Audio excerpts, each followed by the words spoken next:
আজ আপনাদের সাথে শেয়ার করছি ঝটপট তৈরি হয়ে যাওয়া দুরকম ব্রেকফাস্ট বা টিফিনের রেসিপি। নারকেলের ধোসা এবং সাথে রয়েছে পালং শাকের ধোসা। বানানো তো ভীষণই সহজ এবং খেতেও হয় কিন্তু দুর্দান্ত। ভিডিওটি শুরু থেকে শেষ পর্যন্ত দেখার অনুরোধ রইল। আমি সীমা, আপনারা দেখছেন টেস্টি ফুড উইথ সীমা। তো প্রথমে একটা বোলের মধ্যে আমি নিচ্ছি 1 কাপ পরিমাণে চাল। চালটাকে ধুয়ে পরিষ্কার করে নিয়েছি একবার। তারপর এখানে দিয়ে দিচ্ছি 1 চামচ পরিমাণে মেথি। মেথিটা দিয়ে আবারও খুব ভালোভাবে চালটাকে ধুয়ে পরিষ্কার করে 30 মিনিটের জন্য চালটাকে ভিজিয়ে রেখে দেবো। আপনারা চাইলে কিন্তু সারা রাত ভিজিয়ে রাখতে পারেন। আমি 30 মিনিট ভিজিয়ে রাখছি। এতে করে চালটা খুব ভালোভাবে ভিজে যাবে। চালটা যতক্ষণে ভিজছে ততক্ষণে আমরা চাটনিটা তৈরি করে নেব। তার জন্য একটা প্যানের মধ্যে নিয়ে নিলাম 2 চামচ পরিমাণে সাদা তেল। এখন এর মধ্যে দিয়ে দিচ্ছি 1/2 চামচ পরিমাণে গোটা জিরে এবং 1/2 চামচ পরিমাণে সর্ষে। তারপর এখানে দিয়ে দিচ্ছি 4 কোয়া রসুন। রসুনটা আমি এখানে 4 কোয়া ব্যবহার করেছি, তবে আপনারা চাইলে এর পরিমাণটা কমিয়ে দিতে পারেন, আবার স্কিপ করতে পারেন। যদি রসুন দেওয়া হয় এক্ষেত্রে চাটনির স্বাদ কিন্তু ভীষণ ভালো হয়। রসুন এবং সর্ষে আর গোটা জিরেটা খুব ভালোভাবে একটু ভেজে নেওয়ার পর দিয়ে দিলাম কারি পাতা এবং নারকেল। নারকেলের কালো অংশটা ছাড়িয়ে তারপর ব্যবহার করেছি। আমি এখানে 1/2 কাপ পরিমাণে নারকেল ব্যবহার করেছি। নারকেলটা দিয়ে খুব ভালোভাবে নারকেলটাকে ভেজে নিতে হবে। এতে করে চাটনির টেস্ট কিন্তু ভীষণ ভালো হবে। অল্প একটু সময় ধরে নারকেলটাকে ভেজে নিয়েছি। এখন সমস্তটা নামিয়ে নেব এবং একটা মিক্সিং জারের মধ্যে ঢেলে নিচ্ছি। এখন এর মধ্যে দিয়ে দেবো আরও বেশ কিছু উপকরণ, যা আমাদের চাটনির স্বাদ দ্বিগুণ বাড়িয়ে তুলবে। দিচ্ছি এখানে 4টে কাঁচা লঙ্কা। ঝালটা অবশ্যই আপনারা নিজেদের পছন্দ অনুযায়ী ব্যবহার করবেন। দিয়ে দিলাম 1 ইঞ্চি একটা আদার টুকরো, বেশ কিছুটা ধনে পাতা। দিয়ে দিচ্ছি এখানে ভাজা বাদাম। আপনারা ভাজা বাদামের পরিবর্তে কিন্তু ছোলা ভাজাও দিতে পারেন। দিয়ে দিচ্ছি বেশ কিছুটা তেঁতুলের পাল। দিয়ে দিচ্ছি স্বাদ মতো লবণ এবং স্বাদ মতো চিনি। তেঁতুলের পাল্প অবশ্যই ব্যবহার করবেন, এতে করে চাটনিটা কিন্তু বেশ চটপটা তৈরি হবে। এখন সমস্ত কিছু একসাথে ব্লেন্ড করে নেব। তৈরি হয়ে গেল আমাদের চটপটা নারকেলের চাটনি। এর উপরে তড়কা দেওয়ার আর কোনো প্রয়োজন নেই, যেহেতু আমরা তড়কাটা আগেই ব্যবহার করে নিয়েছি, তাই এর উপরে আর তড়কা ব্যবহার করব না। অন্যদিকে চালটা খুব ভালোভাবে এখন ভিজে গেছে। দেখুন চালটা ভেঙে যাচ্ছে। আমি এখানে 30 মিনিটের মতো ভিজিয়ে রেখেছি, তবে আপনারা চাইলে সারা রাত ভিজিয়ে রাখতে পারেন। এখন জল সমেত চালটা একটা মিক্সিং জারের মধ্যে নিয়ে নিলাম। এখন পেস্ট করে নেব। আমি এখানে অল্প একটু জল বেশি ব্যবহার করেই পেস্ট করছি, কারণ আমরা এটা ব্যাটার তৈরি করব, তাই একটু বেশি জল দিয়ে এই চালটাকে পেস্ট করে নিয়েছি। একটা বাটির মধ্যে ঢেলে নিলাম। এখন এটা সাইডে রেখে দিয়ে আরও 2টো উপকরণ এই ব্যাটারের মধ্যে নিয়ে নেব। এখানে নিয়েছি চিড়ে। চিড়েটাকে খুব ভালোভাবে জল দিয়ে ধুয়ে পরিষ্কার করে নিয়েছি। আর নিয়েছি 1 কাপ পরিমাণে নারকেল। আমি চিড়ের পরিমাণটাও 1 কাপই নিয়েছি। আমি এখানে নারকেলটা একটু গ্রেট করে নিয়েছি, যাতে বেটে নিতে একটু সুবিধা হয়। একই মিক্সিং জারের মধ্যে চিড়ে এবং নারকেলটা দিয়ে দিচ্ছি। যেহেতু নারকেলের ধোসা, তাই নারকেলের পরিমাণটা একটু বেশি দিয়েছি। অল্প একটু জল দিয়ে এই দুটোর একটা স্মুথ পেস্ট তৈরি করে নেব এবং ওই একই ব্যাটারের মধ্যে নিয়ে নেব। এখন ঘনত্বটা কিন্তু খুব বেশি আছে, এটা জল দিয়ে ব্যাটারটাকে ঠিকঠাক করে নিতে হবে। দেখুন ঘনত্বটা অনেকটা রয়েছে, এত ঘনত্বে কিন্তু ধোসা তৈরি হবে না। আমি এখানে আরও 1/2 কাপ পরিমাণে জল ব্যবহার করব। অল্প একটু এখন ফেটিয়ে নিচ্ছি। যত ভালোভাবে ফেটানো হবে মিশ্রণটা ততটাই ভালোভাবে মিশে যাবে এবং আমাদের ধোসাটাও কিন্তু খুব ভালো তৈরি হবে। তো খুব ভালোভাবে মিশিয়ে নিয়েছি। দেখুন ঘনত্বটা। আমি এখন এর মধ্যে দিয়ে দিচ্ছি পরিমাণ মতো লবণ। লবণ না দিলে তার স্বাদ কিন্তু একদম ভালো আসবে না, তাই 1 চামচ পরিমাণে লবণ আমি এখন দিয়ে দিলাম। আবারও লবণটা দিয়ে খুব ভালোভাবে মিশ্রণটাকে ফেটিয়ে নেব এবং অল্প একটু জল এর মধ্যে ব্যবহার করব। আমি এখানে 1/2 কাপ পরিমাণে জল ব্যবহার করছি। 1/2 কাপ জল দিয়ে আবারও ব্যাটারটাকে খুব ভালোভাবে ফেটিয়ে নিচ্ছি। দেখুন ঘনত্বটা ঠিক এরকম থাকতে হবে, তাহলে আমাদের ধোসাটা হবে একদম পারফেক্ট। আপনারাও নিজেদের পরিমাণ অনুযায়ী এখানে ধোসার ব্যাটারে জলটা দিয়ে দেবেন এবং ঘনত্বটা ঠিকঠাক করে নেবেন। ঘনত্বটা আমি ঠিক এরকম রেখেছি, আপনারাও চেষ্টা করবেন এরকমই ঘনত্বে রাখার, তাহলে ধোসাটা ভীষণ ভালো তৈরি হবে। এখানে আমি নিয়েছি একটা ইনোর প্যাকেট। এই ফুড সল্ট আমি ব্যবহার করেছি। এই ইনোটা ব্যবহার করলে কিন্তু এই ব্যাটারটা একদম ফুলে উঠবে, হালকা হয়ে যাবে এবং ধোসাটাও খুব ভালো তৈরি হবে। আপনাদের কাছে যদি ইনো না থাকে সেক্ষেত্রে 1/2 চামচ পরিমাণে বেকিং পাউডার বা বেকিং সোডা ব্যবহার করতে পারেন। তো দেখুন ইনোটা দেওয়ার পর খুব ভালোভাবে এই ব্যাটারটা ফুলে উঠেছে এবং হালকা হয়ে উঠেছে। তো খুব ভালোভাবে ইনোটা এই ব্যাটারটার সাথে মিশিয়ে নিয়েছি। অন্যদিকে একটা প্যান গরম করতে বসিয়েছি। মিডিয়াম ফ্লেমে রেখেই প্যানটাকে খুব ভালোভাবে গরম করে নিয়েছি। এরপর 2 হাতা পরিমাণে ব্যাটার এর মধ্যে দিয়ে দিচ্ছি। প্রথমে ফ্লেমটাকে একটু হাইতে রেখে তারপর ব্যাটারটা দেওয়ার পর ফ্লেমটাকে একদম লোতে করে দিতে হবে, তাহলে ধোসাটা কোনোভাবে পুড়ে যাবে না এবং হবে একদম পারফেক্ট। দেখুন ধোসার ব্যাটারটা দিয়ে দিয়েছি, সাথে সাথে কি সুন্দর ধোসাটা হতে শুরু করেছে। এখন ঢাকনা দিয়ে ঢেকে দেব এবং হতে দেব প্রায় 2 থেকে 3 মিনিটের মতো। ফ্লেমটা অবশ্যই লোতে করে দেব, তাহলে ধোসাটাও কিন্তু ভীষণ ভালো তৈরি হবে। ঢাকাটা খুলে নিলাম আর দেখুন ওপরটা কি সুন্দর ড্রাই হয়ে গেছে, মানে আমাদের ধোসা একদম রেডি হয়ে গেছে। এখন তুলে নিচ্ছি।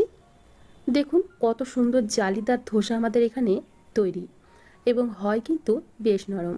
আমি কিন্তু ধোসা তৈরি করতে কোনো রকম তেলের ব্যবহার করিনি। আবারও একইভাবেই ওই প্যানের মধ্যেই দিয়ে দিচ্ছি ব্যাটার এবং ব্যাটারটা দেওয়ার পর ঢাকা দিয়ে দেব। আপনারা চাইলে ঢাকা ছাড়াও কিন্তু এই ধোসাটা তৈরি করে নিতে পারেন নিজেদের ইচ্ছে মতো, যেমন বড় ছোট মাঝারি যে কোনো সাইজের। আমি এখানে একটা সাইজেরই তৈরি করছি।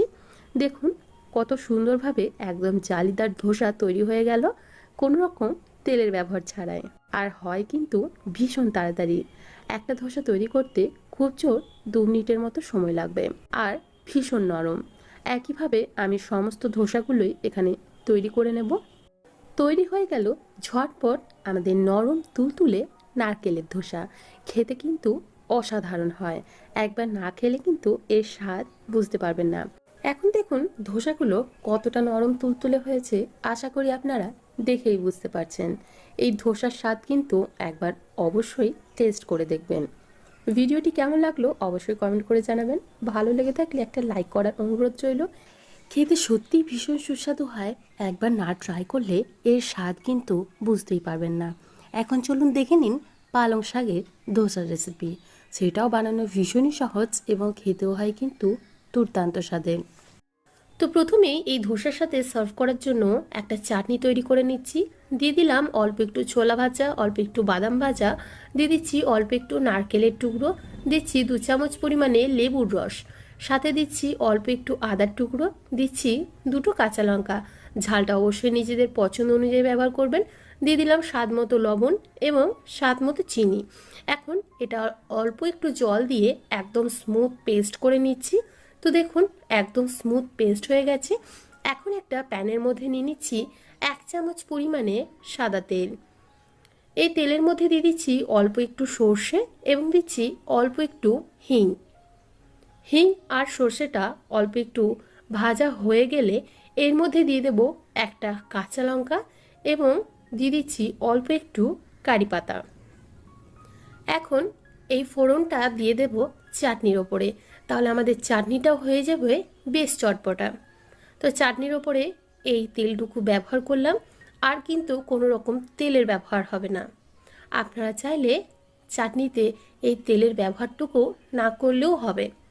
তো দেখুন আমাদের চাটনিটা একদম তৈরি হয়ে গেছে। এখন অন্যদিকে নিয়েছি আমাদের প্রধান উপকরণ পালং শাক। আমি এখানে শুধু পালং শাকের পাতাগুলোই ব্যবহার করছি, আর আপনারাও পালং শাকের পাতাগুলোই ব্যবহার করবেন। দেখুন খুব ভালোভাবে জল দিয়ে ধুয়ে পরিষ্কার করে নিয়েছি এই পাতাগুলো। এখন এই পাতাগুলো নিয়ে নিচ্ছি একটা মিক্সিং জারের মধ্যে। আপনারা নিজেদের পরিমাণ অনুযায়ী এখানে পালং শাক ব্যবহার করবেন। আমি অল্প একটু পরিমাণেই পালং শাক ব্যবহার করেছি। এরপর দিয়ে দিচ্ছি বেশ কিছুটা ধনেপাতা। ধনেপাতা দিলে কিন্তু এই পালং শাকের ধোসার টেস্ট কিন্তু দারুণ আসে। তো অল্প একটু ধনেপাতা অবশ্যই ব্যবহার করবেন। অল্প একটু ধনেপাতা দিয়ে দিলাম। এখন এর মধ্যে দিয়ে দিচ্ছি 1 কাপ পরিমাণে সুজি। ইনস্ট্যান্ট ধোসা বানাতে আমি এখানে সুজি ব্যবহার করছি, তবে আপনারা চাইলে কিন্তু চালের গুঁড়ো ব্যবহার করতে পারবেন। সাথে দিয়ে দিচ্ছি এখানে 3/4 কাপ পরিমাণে টক দই। টক দইটা কিন্তু অবশ্যই ব্যবহার করতে হবে। এখন দিয়ে দিচ্ছি 1/2 কাপ পরিমাণে জল। এখন দেব এখানে কয়েক টুকরো রসুন।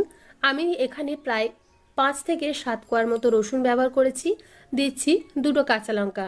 আবারও বলছি ঝালটা অবশ্যই আপনারা নিজেদের পছন্দ অনুযায়ী ব্যবহার করবেন। এখন সমস্ত কিছু ব্লেন্ড করে নিয়েছি। দেখুন আমাদের ব্যাটার কিন্তু একদম তৈরি। এখন এই ব্যাটারটা ঢেলে নিচ্ছি একটা বাটির মধ্যে। যেহেতু সুজি আছে তাই অল্প একটু রেস্টে রাখতে হবে। এই পালং শাকের মধ্যে রয়েছে A, B2, C, E, iron, phosphorus, magnesium, calcium, zinc, copper ও প্রোটিনের মতো এতগুলি উপাদান। দিয়ে দিলাম এখানে অল্প পরিমাণে লবণ।